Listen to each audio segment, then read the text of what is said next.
Down under, Australia's plans to lift travel borders and reopen to the world remain mired in confusion. New South Wales had announced that quarantine-free travel would begin November 1st and would welcome all overseas arrivals. But this was quickly overruled by Prime Minister Scott Morrison, who said the government would stick with plans to open borders to citizens and permanent residents first. Meanwhile, Victoria is planning to follow New South Wales, while other states are not planning to reopen at all. Here to unravel the confusion is our Australia correspondent, Jonathan Pearlman. Welcome back to the show, John. John, where do things stand now? There seems to be a national plan to reopen Australia's international borders.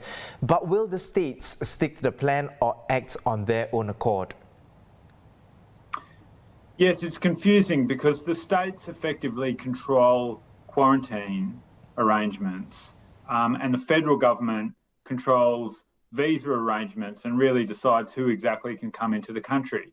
So what's happened so far is that New South Wales, which includes Sydney, the largest city, has moved already to say that from November 1, people coming into New South Wales will no longer have to quarantine.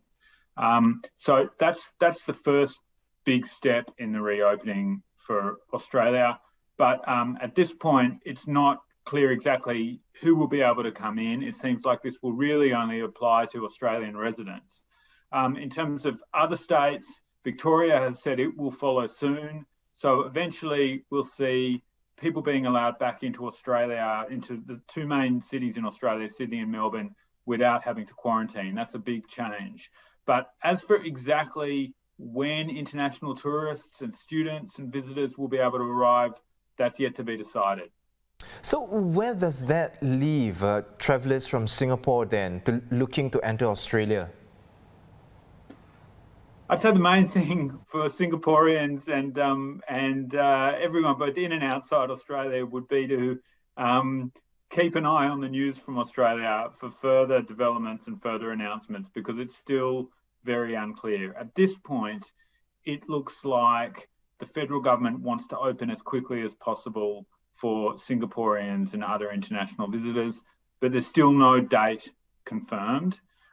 That's going to depend on meetings between the federal government and the states, who will all need to agree on when exactly visitors can come back from all countries into Australia, into all parts of Australia without quarantining.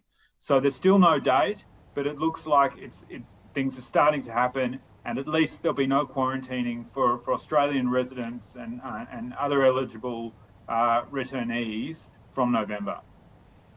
Thank you so much for your time, John. I've been speaking to the Straits Times' Australia correspondent, Jonathan Pearlman. Now you can read more on his story out later on straitstimes.com.